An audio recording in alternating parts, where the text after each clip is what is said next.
தமிழ்நாடு, கேரளா உள்ளிட்ட 12 மாநிலங்கள்ல வாக்காளர் பட்டியல் சிறப்பு தீவிர திருத்தம் நவம்பர் 4ஆம் தேதி முதல் அமல்படுத்தப்படும். அதற்கான பணிகள் தொடங்கப்படும் என இந்திய தலைமை தேர்தல் ஆணையம் அறிவித்திருக்கக்கூடிய நிலையில, தமிழ்நாடு முழுமைக்கான அனைத்து கட்சி கூட்டம் இன்று மாலை தலைமைச் செயலகத்தில் நடைபெற உள்ளது. முன்னதாக அனைத்து மாவட்டங்களிலுமே அந்தந்த மாவட்டங்களில் இருக்கக்கூடிய முக்கிய கட்சிகள், அதாவது தேர்தல் ஆணையத்தால் அங்கீகரிக்கப்பட்ட கட்சிகளின் ஆலோசனை கூட்டம் சென்னை மாநகராட்சி அலுவலகத்தில் சென்னை மாவட்ட தேர்தல் அலுவலரும் மாநகராட்சி ஆணையருமான குமரகுருபரன் தலைமையில் நடைபெற்று வருகின்றது.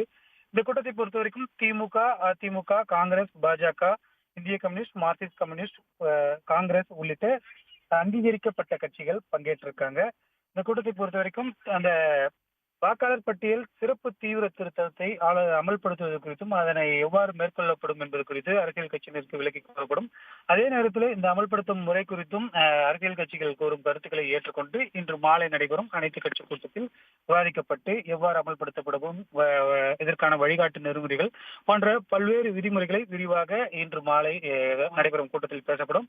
அதற்கான கூட்டமாக சென்னை மாநகராட்சி அலுவலகத்தில் தற்போது நடைபெற்று